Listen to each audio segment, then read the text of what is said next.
Assalamu alaikum tuğanlar. Kutman taң. Bugünkü temamız çegara meselesi boyunca tuğanlar geçegi biйлик Kırgızstan biyligi айтып отқан маалымат булagында коридор береткен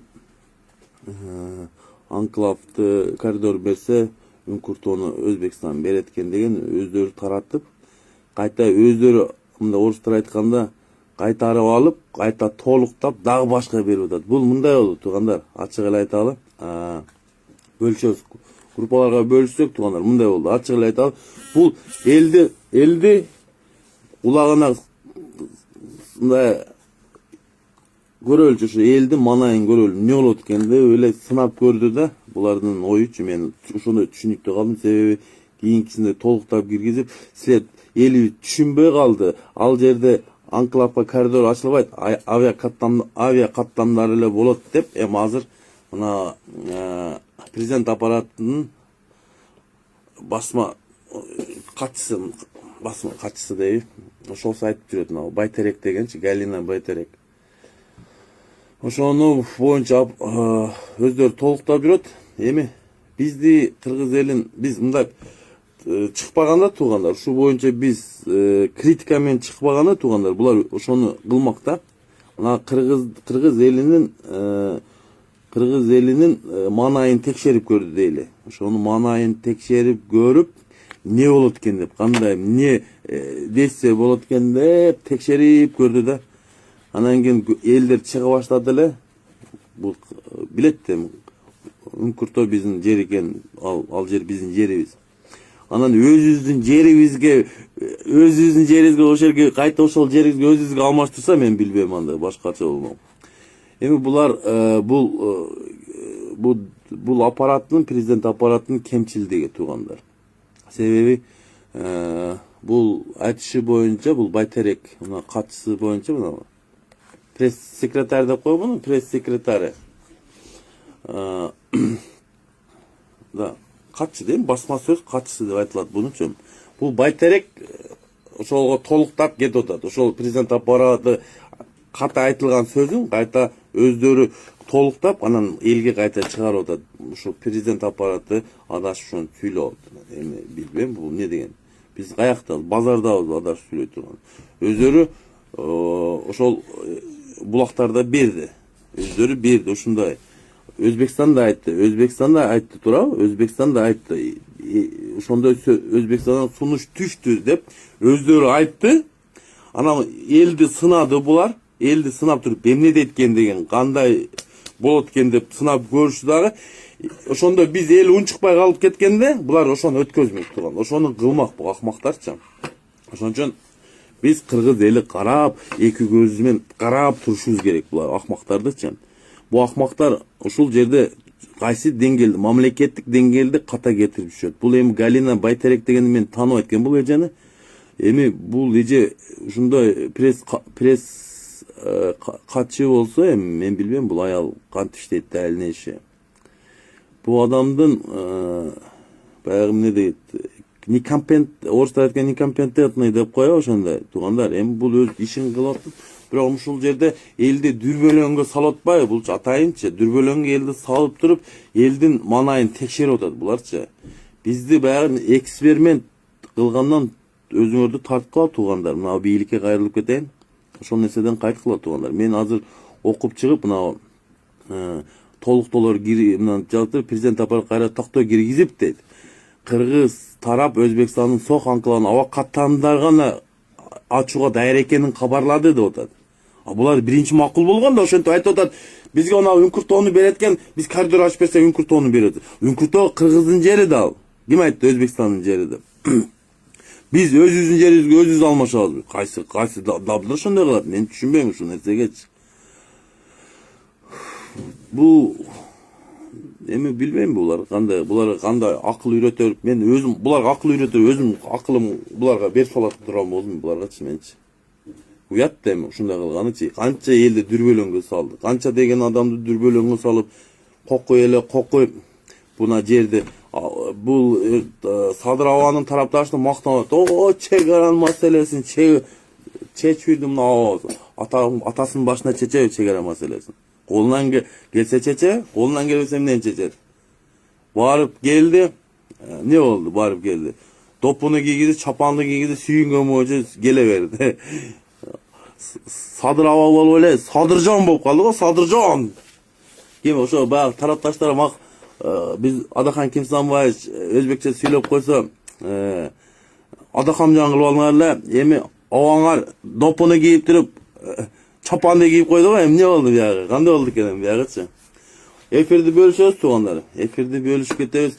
Анан туугандар, бул чегара маселесин бүгүн Ташиев кайсы шаарга барат деп атты? Ошол мен бир шаарды айтып аткан, бир шаарга барат деп Ташиевдечи. Тажикстандын Худжант деген шаарына барат. Худжант болсо керек, Худжант. Ооба. Хожентке барат да, ошо Хожент экен. Чегара маселеси боюнча Хожент деген шаарына барат экен.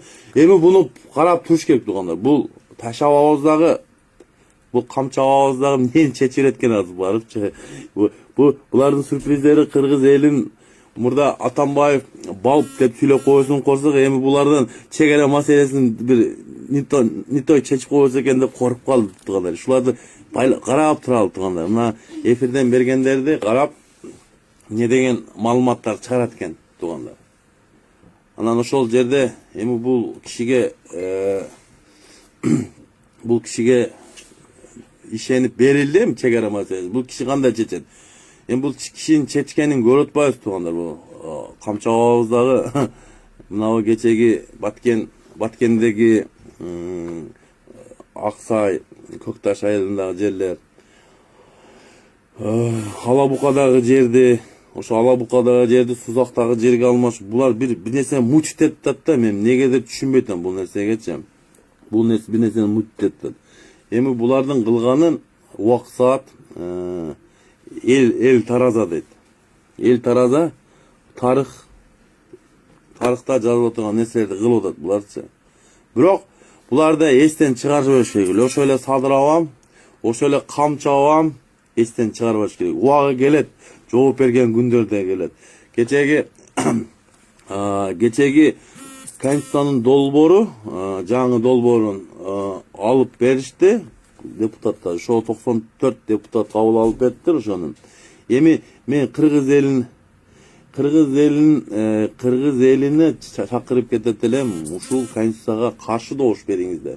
Мен кече Мамыткановду таанысыңар да, мына чоң азаттан барган киши Мамытканов деген Максат Мамытканов беле. Ошол киши да чакырып кетти. Голос берип коюңуздар элге. Бербегиле туугандар, бербегиле. Бу жерде конституцияда сөз жок туугандар. Адам баласы иштейм десе туугандар, адам баласы иштейм десе результатты бир айда ашып кетсе, 10 күн, 15 күн, 20 күндө көрсөтөт результатын. Анан иштей албаган адамга 100 жыл берсеңер дагы, срок берсеңер дагы иштей албайт туугандар. Биз өзүбүздү кыйнаган эл экенбиз туугандар. Мына көрүнүп турбайбы? Деңгээлин айталы туугандар. Деңгээлин айталы, мисалы ошо эле Садыр Абанын деңгээли, ошо эле Ташиевдин деңгээли. Эми буларды мен жамандабайм. Бул как аба катары, булар эми менин жашыман чоң. Буларды мен как адам керчилик боюнча мен бул менин абаларым сыйлашым керек буларды. Эми жашы да чоң. Бирок саясатта кемчиликтерин мен бул айтып турушум керек. Саясатта брат үкә деген болбойт. Ошондой нерселер бар. Саясатта ката кетирбеш керек. Саясатта кандай десем, саясат шундай саясат экен туугандар. Көрдүк да саясат. Мисалы тандемдерди көрдүк. Жээнбеков менен Атамбаевдин тандемин көрдүк, туурабы? Экөө эмне болду? Эки дос, жан дос, досун алып келе коюп бийликке. Ошо көрдүңүздөрбү? Ошон үчүн бул тандем саясатта өтө этияттык мамиле кылыш керек экен да туугандар.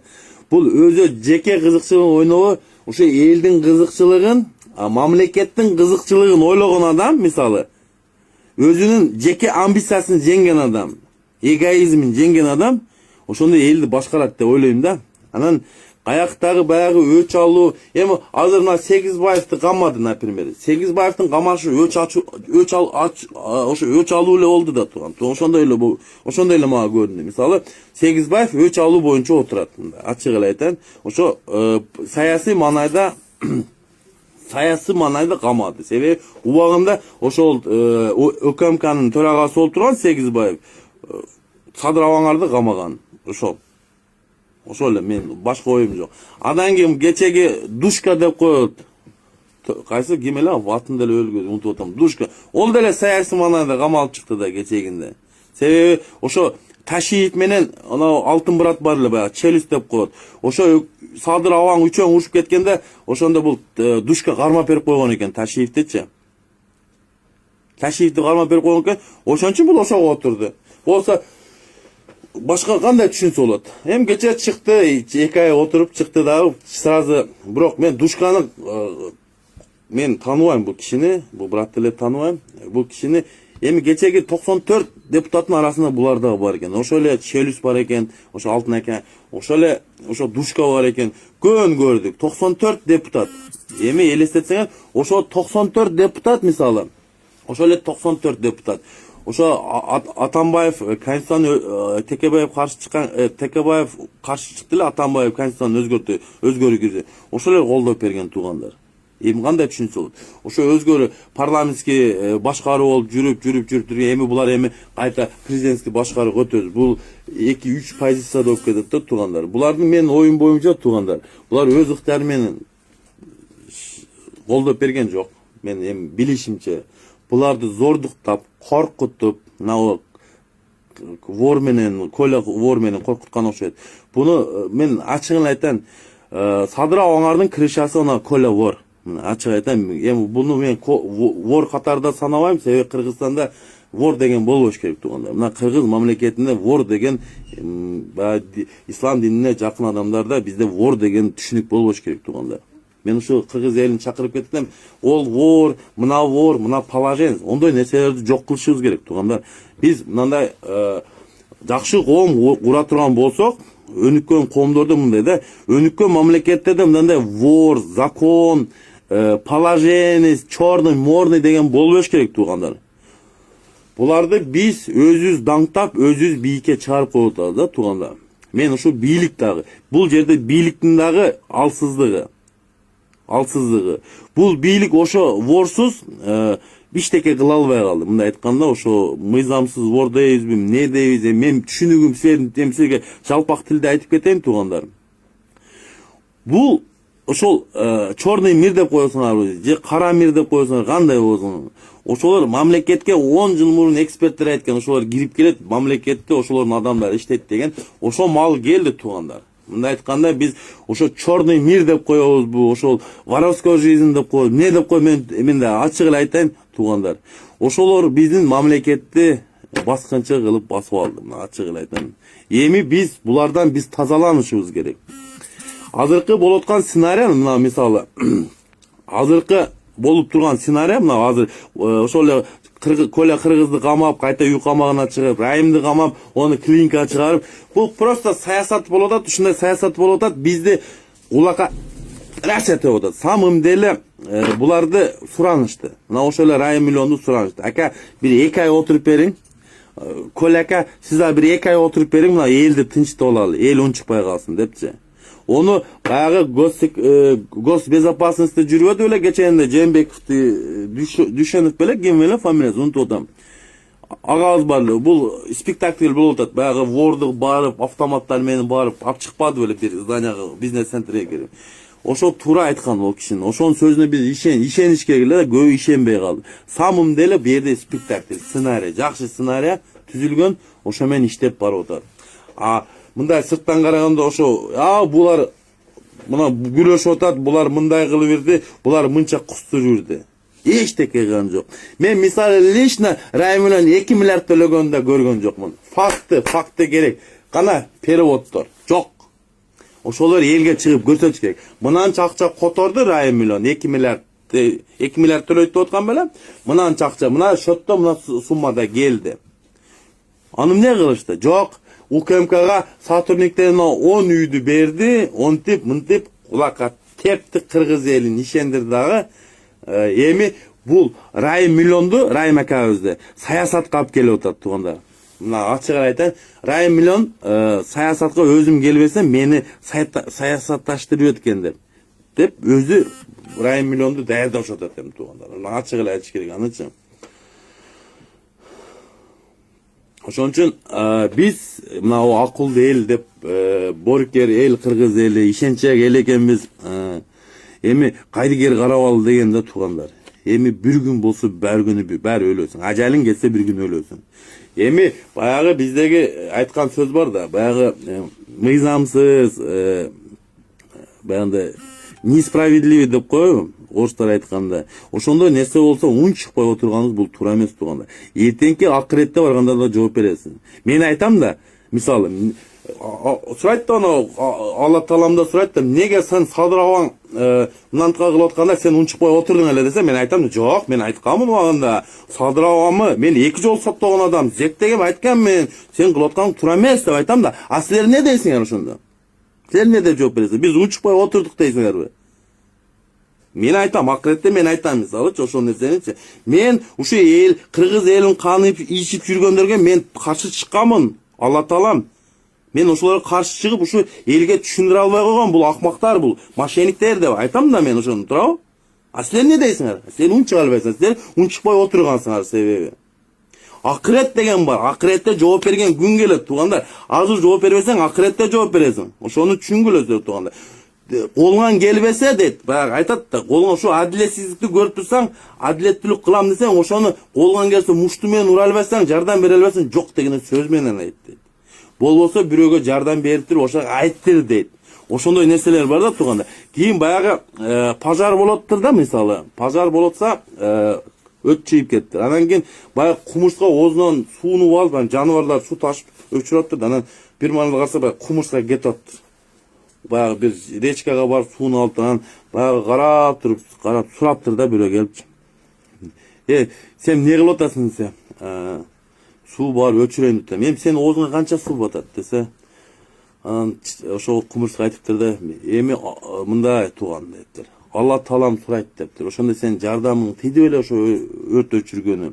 Жок дегенде ошого ниетиң кандай эле деп сурайт дейт. Ошон үчүн мен барып ошол сууну, оозума кичине суу болсо да, ошого жардамым тийсин деп, мен ошол сууга келип, ошо өрткө өчүргөнү өзүмүн салымын коштум дептир да туугандар. Ошон үчүн ар бирибиз өзүбүз салым кошуш керек туугандар. Өзүбүздүн келечегибизди ойлоп турган адамдар, өзүбүздүн келечегибизди өзүбүз ойлойлу десек туугандар, ар бирибиз биз ар бир жаран кыргыз жараны өзүбүз салымыбызды кошушубуз керек. Ошол эле убактылуу иштеп жүргөн, башка мамлекеттерде иштеп жүргөн мага окшогон жигиттер, балдар, кишилер, абалар, инилер, агалар, ушу адамдарга мен кайрылып кетет элем. Өзүбүздүн салымыбызды кошолу туугандар. Адилетсиз болуп аткан нерсени айтышыбыз керек туугандар. Бул критика, орустар айтканда, бул нерсени критиканы кабыл алыш керек туугандар. Ошо иштей албай атабы? Айтыш керек, иштей албай атасың. Мына кылганың туура эмес, мына кылган саясатың туура эмес депчи. Ошон үчүн мен ушул кыргыз элиме кайрылып кетет элем дагы бир жолу туугандар. Дагы бир жолу кайрылып кетет элем туугандар. Кайдыгер карабайлы туугандар.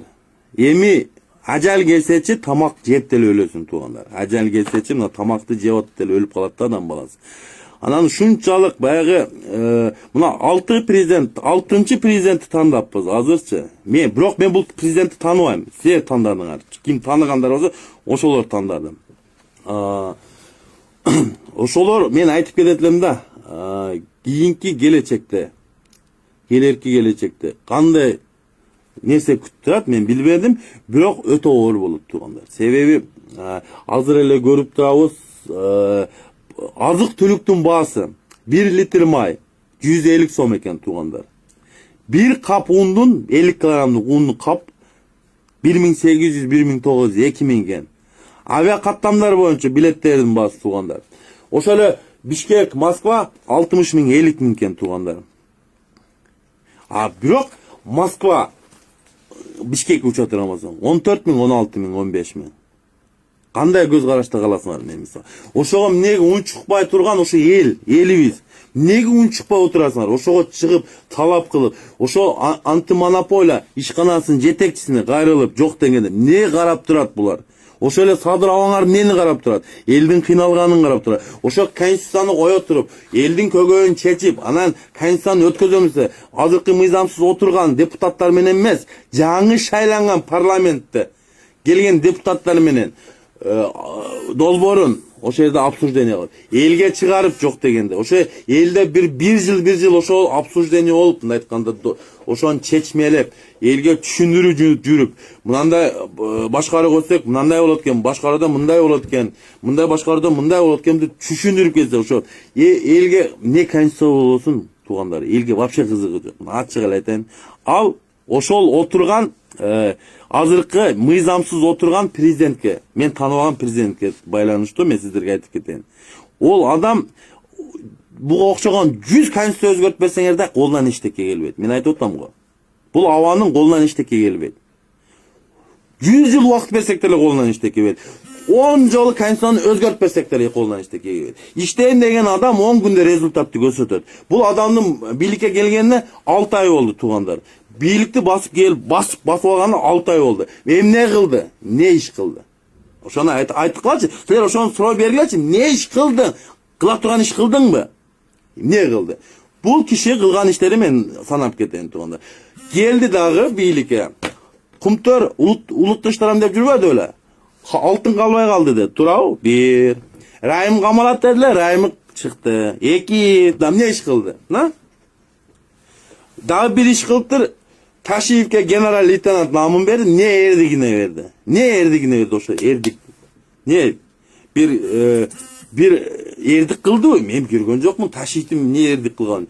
Же ошо эле генерал майорду Жапыкеев келди. Жапыкеев не иш кылды? Жапыкеев ошо кечеги төңкөрүшкө ошол киши күнөөлүү. Ошол киши соттоло турган адамдар. Ошол Жапыкеев, ошол эле Ташиев, ошол эле Садыр Нуркожоевич мыйзамсыз түрмөдөн алып чыккан. Ушунун баардыгы соттолуп турган адамдар. Силер ойлоп атасың. Убагы келет, жооп берет, тарыхта жазылат. Бул түрмөдө отуруп чыгып, буну 200 адам алып чыгып, мыйзамсыз. Жээнбек менен келишимге барып, Райым менен келишимге барып, Атамбаев менен келишимге барып, бийликке келди деп. Ол эмне ачык эле нерсе да, эмне айткандан уяласыңарбы? Чөчүндө аны айткандан уяласың. Ол болгон нерсе да. Мисалы, менен сурайт балдарым, айтам да, бул Садыр Аба дейм, Садыр Аба убагында ушундай болду эле. Кумтөр боюнча маселени көтөрүп чыгып, Кумтөр үчүн камалып дейт. Эми ошентип историяда калат дейм, бул эми типа Кумтөрдү көтөрүп улутташтырам дейт. Эл ошентип ойлойт да. Самым деле бул бунуку популизм болгондо турган. Ону Бакиев абабыз, ону Максим ошо идеяны таштап койгон. Анан ошо менен Кумтөр менен популизм кылып көтөрүлдү туугандар. Ошону билиш керек туугандар. Мен башка эчтекени билбейм. Иштейм деген адам туугандар. Арадагы жанкөрлөрүн тазалаш керек алдында. Көрүп атабыз. Садыр Абанын тарапташтары ким? Баягы эле көрдүк. Ошол эле Бекзат, ошол эле Бакай. Азыр дагы бирөөсү кошулуп калыптыр, ненормальный аял бар экен, Гуни деп жүрөт. Ушул тарапташтар ошондой болсо, анан элестетсеңер, мен билбейм анда башкачы. Анан бирөөнү каралатып эле койсо, кече дагы Бекзат чыгыптыр мага. Брат, эфириме чыгып бербейсиз депчи. Мен айтып кетейин, мен силер менен эфирге чыга турган убактым деле жок. Анан менен сурап атат, эмне дейт, Адахан Кимсанбаев, мен ажырашып кетти. Сен каяктан уктуң дедим, ким чыгарды дедим. Десем анан күлөт, ажырашып кетиптир го дейт. Братчика дедим. Ушу сен ушу ар ким ушактан башың бошобой калыптыр. Эми ушундай да туугандар, баягы көшөгөдө башка сөз сүйлөдүп туугандар.